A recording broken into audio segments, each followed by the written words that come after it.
Désolé, y a pas eu de lecture de la semaine dernière. Pourquoi? Bah j'avais pas le temps, je pouvais pas. Du coup bah voilà, super. Du coup là il y en a un petit peu plus, mais je vais essayer d'être plus rapide parce qu'il y a des trucs genre il y a plein de VO, enfin plein.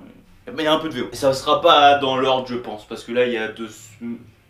Ouais deux ils sont beaux mais deux je sais, j'ai des problèmes. Je crois que c'est. Mais voilà. J'ai lu Punisher, War Machine. J'ai lu 4 issues. L'issue de 220, 221, 222 et 223. Et ça nous raconte toujours les histoires de Frank Castle qui a endossé l'armure de War Machine. Nick Fury, il est pas content de lui. Et du coup, il lui dit de ramener l'armure et tout. Et Frank, bah, bien sûr, il en fait enfin, il veut pas quoi. Et du coup, lui, il va essayer de démanteler une sorte de réseau terroriste de secte en Tchernania. Et bah, comme d'habitude, hein, ça va pas être très orthodoxe ses manières de faire quoi. C'est un vigilante quoi, c'est un justicier. Mais pas un justicier à la Spider-Man qui est un héros, lui c'est plus un anti-héros, enfin bref. Les dessins sont toujours de Gu Villanova, ils sont toujours aussi cool. Et le scénario est toujours de Mathieu Rosenberg. Les dessins ressemblent plus ou moins à ça. Bon, ça ressemble à ça même. Hein. Bon, après, je vais pas vous expliquer issue par issue parce que du coup, si vous voulez les lire, ça va finir par spoiler.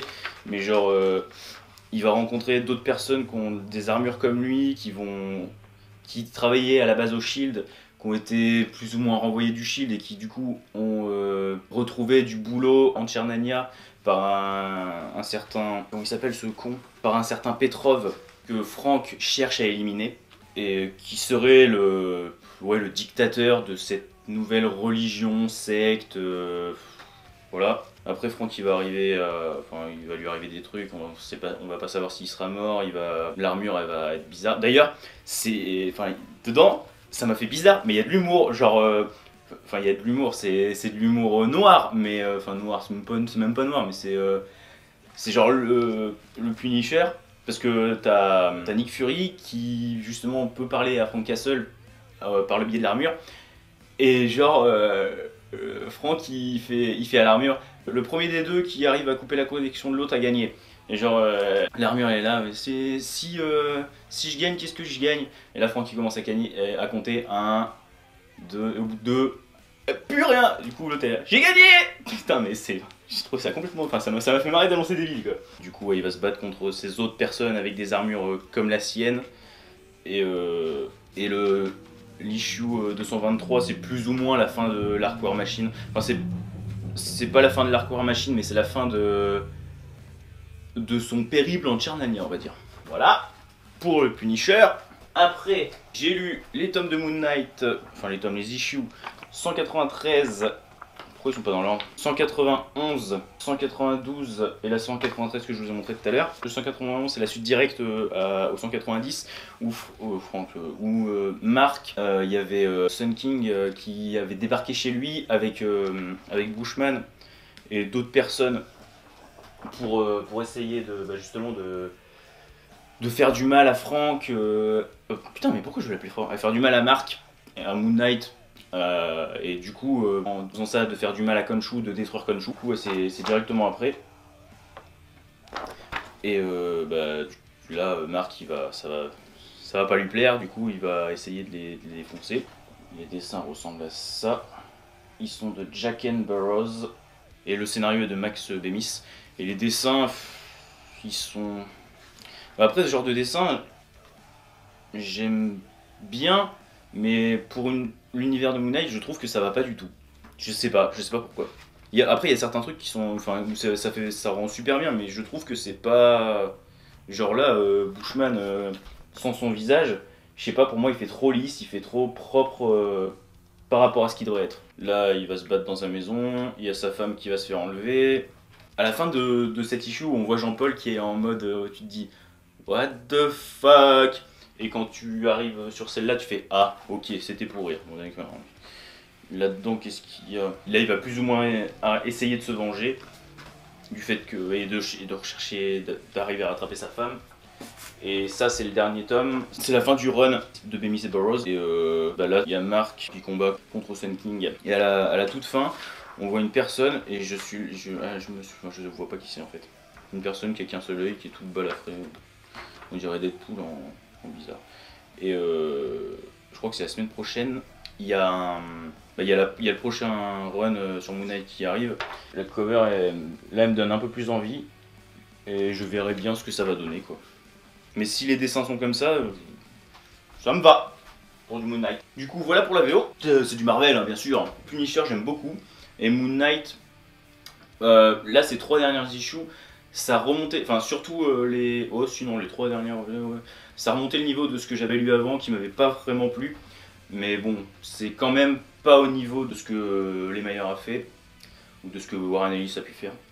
Ah oui, d'ailleurs, les dessins de Jack and Burroughs, il y a certains passages, certaines planches qui me font penser à Juan José Rip. Je sais pas si j'en ai déjà parlé dans d'autres vidéos, mais non, enfin bref. Je vais pas vous montrer parce que j'ai pas envie de vous spoiler quoi que ce soit. Mais voilà. J'ai lu aussi le dernier tome, du coup c'est fini.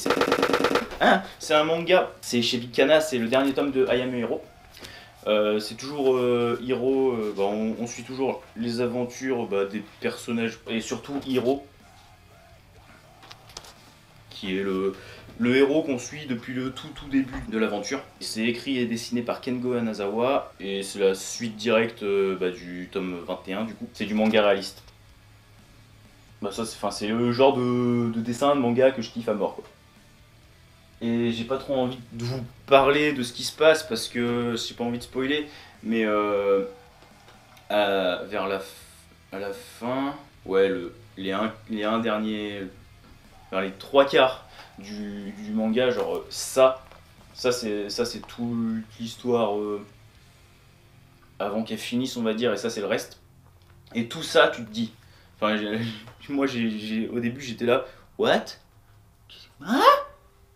Mais quoi?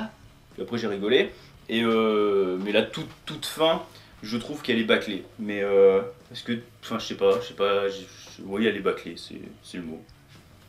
Je sais pas, tu t'attends à quelque chose d'autre, tu t'attends à ce qu'il y ait plus, et au final tu te dis mais ouais, enfin non, enfin, ils auraient dû finir ça autrement je trouve. Mais en gros il y a toujours un groupe de personnes qui est en haut d'un immeuble, où il y a un hélicoptère qui veut s'enfuir. Et t'as toujours Hiro qui est en haut d'une tour avec sa pote plus ou moins zombie mais qui est pas méchante envers lui. Et dans la tour il y a plein de zombies qui essayent d'y grimper pour justement tuer Hiro, qui essaye de tuer gros monstre on va dire. Enfin il y a plein de rebondissements qui s'y passent. Mais c'est juste la fin qui est bâclée. Sinon c'est bien, hein, mais c'est juste la fin qui est vraiment très bâclée je trouvais. Voilà pour I Am a Hero. Et je la rejoue. Ah, il est héros? Ah oui, c'est là. Ah là, il est plus gros que les autres. Ah oui. Ah oui, et puis il est beaucoup plus gros que les autres. Ça c'était le tome 21, ça c'est le tome 22. Ah bah. Au moins, Big Kana ils se foutent pas de notre gueule, hein. Bien, n'empêche, ils ont pas voulu faire un tome en plus. Puis en plus, il coûte aussi cher. Merci Big Kana. Vous êtes gentil. Pas comme Milady. Vous verrez ça pour Milady la semaine prochaine, je pense. C'est pas, enfin Milady, s'ils sont méchants, c'est juste parce que ils savent pas faire leur boulot en fait, gros. J'ai ensuite lu, c'est du Glénat, c'est en collection Fleshbones, c'est les derniers Fleshbones qui sont sortis, Escape This. C'est Stéphane Bedbeder au scénario et Federico Pietrobon au dessin. C'est du noir et blanc, à chaque fois de toute façon les trucs de la collection Fleshbones c'est du noir et blanc, c'est genre des récits d'horreur, mais qui pourraient... ça fait un peu... comme si c'était un film d'horreur de série B. Les dessins ressemblent à ça, plus ou moins.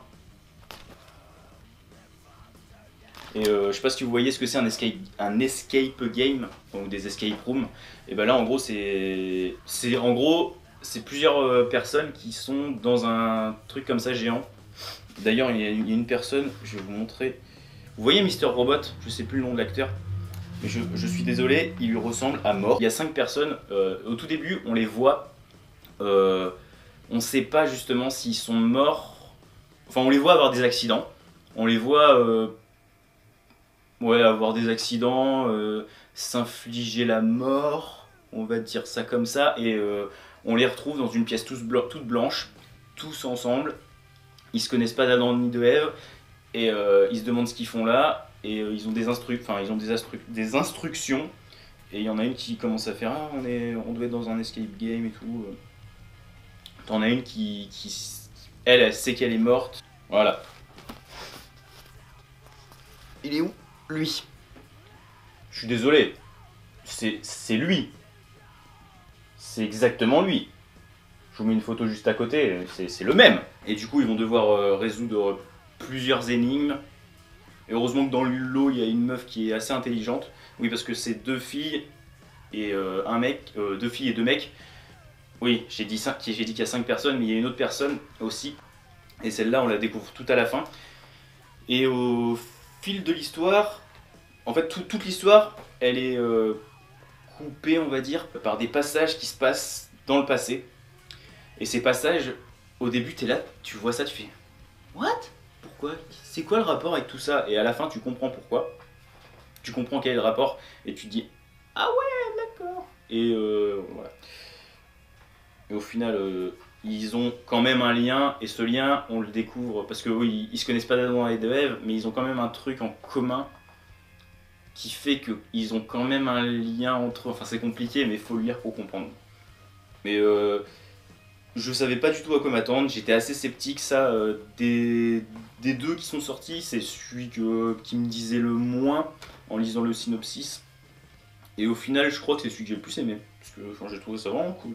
Celui-là, je vous le conseille, il est sympa. Et le dernier, qui est de Christophe Beck au scénario et de Christy Pacurario au dessin, Winter Station. Les dessins qui ressemblent à ça. Et là dedans en fait ça commence, on voit une fille qui est en train de se faire agresser par un mec. Et ce mec il se fait tirer dessus par quelqu'un qui les avait entendus. Du coup voilà. Et toute l'histoire se passe genre une vingtaine d'années plus tard, peut-être trentaine même. Et ça raconte l'histoire de Lisa Langlois, qui est une agent immobilière et qui va sur les sites d'une ancienne station de ski qu'ils essayent de rénover parce qu'elle a eu mauvaise réputation. Mais dégage toi! Oh! Grosse pute! J'aime pas les mouches. Qui a eu une mauvaise réputation, du coup dedans ils vont faire un hôtel, ils vont faire plein de trucs super cool, et du coup elle y va pour... Mais dégage! Ouais, merci! Elle m'obéit. Du coup elle y va, je sais plus trop pour faire quoi, mais en fait le jour où elle y va, le chalet où elle dort se fait il se fait fracturer. Il y en a qui lui volent des effets personnels, des petites culottes. Du coup, elle va voir des gens, elle leur dit ce qui s'est passé. Ils lui changent la serrure, rebelote plus tard, sauf que là, c'est pas des petites culottes qu'on lui dérobe. Je sais même plus si on l'a dérobé des trucs, mais en tout cas, elle a retrouvé une photo qu'elle n'avait pas quand elle est venue, et qu'elle n'avait pas vue depuis son enfance. Et c'était une photo de elle et de sa mère. Et c'est sa mère qui le renvoyé à son père qui est en prison. Voilà, c'est compliqué. Et on découvre au fur et à mesure que cette Lisa... ah bah putain! Waouh! Elle est pas si nunuche, si débile que ça. Hein. Après, des fois il y a des... oui, dedans il y a plein de gens qui meurent, il y a... ils essayent de découvrir qui est la personne qui lui a fait ça, qui c'est la personne qui lui a fait ça, pourquoi ils lui veulent du mal. Au début, il croit que c'est d'autres personnes de la station-service parce qu'il voit pas de femmes depuis... Enfin, il voit pas de femmes. Dans cette station d'ailleurs... Station-service, pourquoi je dis station-service? C'est... D'ailleurs, dans cette station, s'ils veulent... ça capte pas, du coup t'as pas de réseau. Si tu veux avoir du réseau pour téléphone portable et tout, faut que tu descendes plus bas, genre à 40 km où il y a le village le plus proche. C'est bien, non? Bref. Et du coup, ils vont essayer de découvrir, ils vont essayer de chercher qui c'est qui fait ça. Et au bout d'un moment, ils vont voir une personne assez bizarre au loin avec une tenue d'alpiniste, une vieille tenue d'alpiniste. Et cette personne, il lui manque un bras. Après, on va découvrir qui sont toutes ces personnes, on va découvrir que elle est plus qu'une agent immobilière, hein, voilà.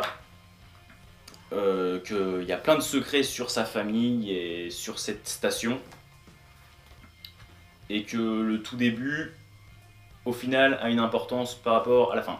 Et le tout début, au début j'étais là, je me suis dit, alors la fille qui est morte, je suis sûr que c'est en fait un monstre. Ah bah putain, parce que je sais pas pourquoi c'est... Je pense que c'est le fait d'avoir vu ça, je me suis dit, oh, elle a une main, on dirait un peu une main de... Bon, au final, pas du tout. Ouais, voilà. Mais ça, j'en avais vu une preview dans un autre, je crois que c'était Blood Red Lake, mais je suis pas sûr. Du coup, je l'attendais parce que je trouvais que ça avait l'air sympa. C'est vraiment cool, mais je m'attendais quand même à mieux. Et la fin, je trouve qu'elle est un... Ouais, elle est sympa, mais elle est peut-être un peu bâclée. L'autre, la fin, elle est pas bâclée. Et que voulais-je dire d'autre? Oui, c'est ça que je voulais dire aussi. Il y a des personnes, bah, à la fin, elle est avec un mec. Et ce mec, c'est une personne qui se fait... Enfin, pour moi, il a la tête d'une personne qui se fait tuer, genre au milieu de l'aventure. Du coup, j'étais là, mais il est pas mort, lui? Mais quoi? Du coup, j'ai pas compris.